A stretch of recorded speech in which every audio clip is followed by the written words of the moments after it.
Наш гостин во ово издание на емисијата Инфорегион е Лилјана Јоновски, извршна директорка на Рурална коалиција, организација која што веќе полн период се занимава со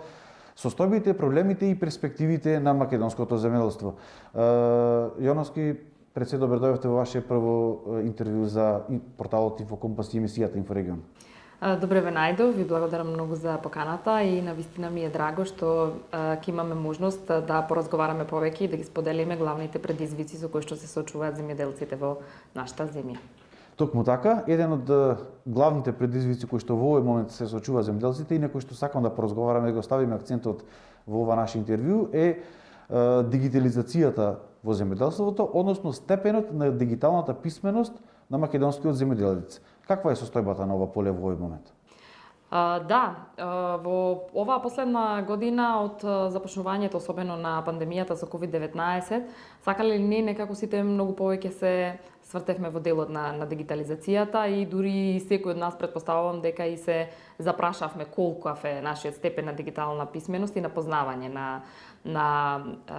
воопшто и на начинот на електронско комуницирање. И токму од тоа поттикнати, а особено поттикнати во периодот на првото прогласување на вонредната состојба полициските часови, сведоци бевме сите на огромни гужви кои што се создава, особено пред подрачните единици на Министерството за земјоделство, шумарство и водостопанство за вадењето на дозволи за движење за време на полициски час, бидејќи самите знаете, полицискиот час и вонредната состојба се прогласија токму во периодот кога излегуваа работите на нива, на поле, се зголеми обемот на работа токму на отворено и често пати земјоделците не успеваат да ги завршат своите работи или им треба и дополнително време. И поради тоа мораше да им се овозможи да се движат и за време на полициски час, меѓутоа од друга страна тоа бараше и вадење на соодветна дозвола. Сега, иако тие дозволи по електронски пат беа и сега, бидејќи сме во слична ситуација, се достапни преку Министерството за информатичко општество и администрација и ги има исто така и на порталот услуги.gov.mk. Тоа некако таа информација кај земјоделците како да не допре или па и да ја има таа информација, сепак не ги користе услугите од овие портали и повторно, иако електронски се подносуваше барањето, сепак дозволата се даваше во хартиена верзија, односно копија во подрачните единици на Министерството и во тие периоди сите бевме сведоци дека не се внимаваше ниту на дистанца, ниту на здравието, па затоа подоцна и се донесоа други одлуки, односно еднаш извадената дозвола да важи за цело време трајање на полициските часови. Тие дозволи важат и сега, иако се издадени можеби пред повеќе од година дена. И токму тука ние веднаш се го поставивме прашањето, ако веќе се создаваат вакви гужви за вадење на една дозвола, тогаш докаде сме ние во делот на степенот на дигитализација кога станува збор за земјоделството, затоа што сакале да признаеме или не, земјоделскиот сектор е еден каде што промените најбавно влегуваат, сите промени најчесто се прифаќаат со скептицизам и особено кога станува дел за дигитализацијата или за нешто од она што се правело со векови, со традиции на традиционален начин, сега да се прави на електронски и така да таа промена оди и најтешко. И токму тука ние успеавме да создадеме една цела проектна идеја и успеавме да добиеме финансиска поддршка во рамките на Метаморфоза из фондацијата и проектот за зголемување на граѓанското учество во процесите на доближување на дигиталната агенда до локалното население, каде што ние конкретно ќе работиме во делот на дигитализацијата, до каде се одвиваат процесите и како да ги напредиме процесите на дигитализација во земјоделството. Сакате да кажете дека и во овој период на пандемија, каде што сите ние на некој начин се штитиме себе си од тие меѓусебни контакти, така да гледаме да сите состаноци, средби да се одржуваат онлайн, услугите што може да се извршат со електронска трговија, да се платат сметки и така натаму, тоа го нема во земјоделскиот сектор на зголемено ниво? може би има одредени нагорни трендови во овој дел, меѓутоа се уште премногу ниски или премногу мали. Тоа ни го докажува и истражувањето кое што успеавме да го направиме во рамките на овој проект, затоа што за да може да тргнеме ние да подобруваме одредени состојби, треба да знаеме каква е моменталната ситуација во земјата, така да направивме едно пообемно истражување во кое што беа вклучени 246 поточно испитаници од 5 плански региони, Пелагониски, Полошки, Североисточен, Југоисточен, Источен регион и исто така и во делот југозападниот регион. Така да работевме во руралните општини пред се во овие региони. И едно од прашањата беше доста интересно, дали на пример еве како што вие го споменувате тој дел на електронско плаќање и слично, дали поседуваат електронска платежна картичка, 96% од испитаниците одговориле да. Меѓутоа, само 11% од нив истакнале дека плаќаат електронски со таа картичка, односно најголемиот дел од одговорите биле дека исклучиво, иако ја имаат таа картичка, знаејќи ги можностите кои што ги нуди, сепак ја користат најмногу само за вадење на пари од банкомат, а дека најголемиот дел од сите други услуги ги вршат на шалтерите, зашто и сме сведоци и се уште на гужвите, особено пред банките кои што се создаваат. Да, особено кога се даваат некои субвенции, гледаме километарски колони пред банките, никој нема картичка, сите чекаат на шалтер. Да. Така да, ете и тоа е да речам една, односно она што ние низ истражувањето го добивме, ја потврдува, тоа се потврдува и со сликите кои што секојдневно ги гледаме. Сега имаше таков дел на прашања каде што ги запрашавме зошто не го прават тоа електронски. Најчесто беше пред се прво нивната сопствената самодоверба и сигурност во она што ќе го впишат, еве особено кога ги споменавте субвенциите. Например, во текот на изминатата година, еве цела оваа година ја минуваме низ пандемија. Ако имате негде од 96 до 98 илјади земјоделци кои што аплицираат за субвенции, само 10.000 од нив минатата година согласно податоците на Министерството за земјоделство, шумарство и водостопанство аплицирале електронски. Зошто? Зошто немаат доверба кога аплицираат електронски или едноставно не знаат да аплицираат електронски? И тука се одговор лежи и во едното и во другото, односно како што веќе напоменав, немаат доволно самодоверба во себе си и во своите познавања. Иако сега морам да кажам на прашањето колку се сметате за електронски писмени или колку добро електронски комуницирате, најголемиот дел од оценките беа со 4 или 5. Меѓутоа пак од друга страна, кога станува збор вака за важни прашања како што се субвенции, плаќање на сметки и така натака, сепак се уште се недоволно сигурни во себе си дека ги имаат неопходните познавања за да може целосното тој процес да го изодат електронски. И токму тука најчесто бараат поддршка и помош од вработените во подрачните единици на Министерството за земјоделство, така да од испитаниците дури над 64% истакнале дека се уште аплицираат на традиционалниот начин или да аплицираат електронски, сепак најголемиот дел од нив ја користат поддршката од вработените или во Министерството или во Агенцијата за поттикнување на развој на земјоделството. Но она пак што беше интересно во рамките на самото истражување е дали, доколку би имале соодветна поддршка која што би ви се дала и на терен, дали би полека, но сигурно би го променили начинот на аплицирање. Дури 93% истакнаа дека да, ако имаат соодветна поддршка, ако има кој да им покаже како да го направат тоа, дека ќе го применуваат овој систем, најмногу затоа што им штеди време, им штеди пари. А од друга страна, сепак порачуваат и на зголемување, односно довербата воопшто во институциите на системот и во таа сигурност во однос на електронското издавање на документи, сепак е се уште ниска и се движи негде околу максимум до 34-35% од испитаниците делумно веруваат во институциите на системот и во ваквите електронски документи. Останатите се уште не. И тука ќе треба доста да поработиме во периодот кој што ни следува. Зошто? Дали има реална причина за таквата недоверба? Реална причина сметам дека нема, меѓутоа од друга страна сметам дека ние се уште сме на почеток на ваквите процеси. И еве да речам во земјите кои што се многу понапред во делот на дигитализацијата, првичната кај нив констатација зошто доста се напредни во делот на електронско издавање на документи е дека граѓаните сами ги бараат електронските услуги. Сега реална причина нема, меѓутоа кај нас таа недоверба се стекнува од сивови примери кои што ги имаме, дали се издаваат погрешни документи, често пати може да се случи да или погрешни податоци во одредени документи низ институциите на системот. На тоа сме биле сведоци и токму таа несигурност или особено кај субвенциите кога станува збор, доколку и една парцела ви се погреши во однос на тоа може на пример да ги изгубите субвенциите, да го немате потребниот минимум и тој страх, сепак таа недоверба дека ќе се направи некоја грешка во ова електронското и се уште традиционалниот начин на учени со потпис и печат кој што ќе може да го видиме или да го имаме документот на хартија, тоа се уште кај нас преовладува, па и од тука се јавува, да речеме, таа недоверба во системот, која што токму тука сме ние, граѓанските организации, вие медиумите и сите заедно на кои што ќе треба во периодот кој што ни доаѓа да делуваме, особено на зајакнување на свеста, дека причина за таков страв повеќе нема. Други показатели што покажа вашето истражување во однос на овој проект? Во однос на останатите показатели кои што или она за кои што говоревме е што кога станува збор за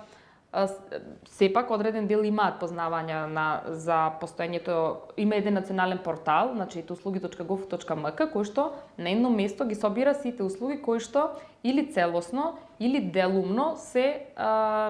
дигитализирани и ги опфаќа сите институции од нашата земја. И на тој портал, особено доста изминативе години, се работеше од страна на самите институции во делот на неговата промоција. Сега тука е негде околу пола 54% не се уште не слушнале дека и воопшто постои ваков портал, меѓутоа оние пак кои што знаат за неговото постоење, дел од нив и ги користеле услугите од самиот портал, иако е мал процентот, но најчесто она што ни беше на нас потребно да видиме за каков вид на услуги најчесто се аплицира и она што нив им е потребно, тоа се најчесто услугите кои што се поврзани или со субвенциите или кога аплицираат за програмите за финансиска поддршка, дали е ИПАРТ или дали е за рурален развој, од типот на дали тоа е извод од матичната книга на родени, за тоа аплицираат, во однос на нивниот, значи работен статус, во однос ако станува збор за правно лице, вадењето на потврди за стечајна, за ликвидациона, тековна состојба на самиот правен субјект, тоа се дел од имотниот лист исто така, се дел од услугите кои што и најчесто се користат од страна и се има најголем интерес од страна и на оваа популација, а истите во голем дел од нив и целосно, а делумно веќе ги има или се поставени на самиот портал, така да за нас беше интересен фактот дека голем дел од оние услуги кои што нив им се најпотребни веќе се дигитализирани, ако не целосно, барем до одреден степен, и сега на нас она што ни преостанува е да се зголеми само ваквата употреба. Исто така, она што веќе го споменав, доста интересно беше што доста интересен беше фактот, најголемиот дел кој прашавме како се информирате, информациите се уште предпочитаат да ги добиваат од представниците на институциите и да одат на шалтер. Очи во очи. Да, дури ако станува збор за една обична информација да ја добијат, најмногу веруваат на тоа и на таа директна комуникација. Но доста изненадувачки беше тоа што вториот по принцип извор на информирање, вториот поред кој што беше избран, беа социјалните медиуми, социјалните мрежи, интернет порталите и групите кои што се создаваат на социјалните мрежи. Така да тоа за нас беше изненадувачки факт дека колкав е подемот, значи на социјалните мрежи, на социјалните медиуми, што значи дека сепак овој начин на комуницирање полека но сигурно си го зазема своето место. Или пак доста интересно беше од каде следите временска прогноза, што и за нив, за посебно значи за земјоделските култури е доста значајно. Најголемиот дел од нив одговорите ги дадоа дека ја користат пред се телефонската апликација на смартфоните која што има за да ја следат временската прогноза. Што значи дека сепак почетни знаци има дека може да се унапредат овие процеси во нашата држава со одредено вложување секако во насока на подигнување на свеста. Значи, интересно е тоа што сите имаат смартфони, или поголем дел од нив, користат социјални мрежи или Facebook најчесто, но од друга страна, овие услуги кои што се ги користат помалку. Сега тука се поставуваат две прашања. Дали државата треба повеќе да ги едуцира, како да ги користат овие услуги, или пак едноставно повеќе сакаат да седат на Facebook нашите земјоделци, а не сакаат, едноставно не се желни да ги научат другите работи? Треба да, според мене, да се направи еден стратешки пристап и една стратегија во токму во тој дел како да се доближат овие услуги. Затоа што до самото локално население. И мислам дека Министерството за администрација и информатичко општество баш овој период и работи на такви стратегии, особено во новата стратегија има и дел за дигитализација, за зголемување на дигиталната писменост на локалното население. И она, да речеме, ние што како граѓанска организација го баравме е да има и посебни курсеви кои што како овие сега што течат, кои се обезбедуваат од страна на Агенцијата за вработување, меѓутоа бидејќи имаше такви за основна компјутерска писменост, меѓутоа да има едни такви курсеви кои што ќе бидат баш насочени кон овој сегмент, како електронски да се добијат одредени услуги. Затоа што еве чисто ќе ви споменам по примерот на Естонија. Естонија се смета за една од земјите која што е лидер во делот на дигитализацијата. И во Европа воопшто, а е земја која што дури е помало од нас, има негде околу 1,3 милиони жители. И таму, како тие го достигнале овој степен, тој висок степен на дигитализација, е што најпрво мора, значи, она што го споменавте вие, дел да е законска обврска дека мора да се спроведува електронски начин. Например, најпрво тие започнале со она што кај нас сега се заговара, дигиталниот идентитет или електронските лични карти. И тие, како такви, биле задолжителни за граѓаните. И кога веќе еден процес ќе поминат, нити искуства се или, например, беше спомнати примерот за пополнување на годишна даночна пријава. Да самите граѓани прво се воведат во тој процес и кога ќе видат дека за тоа им е потребно 1 до 2 минути,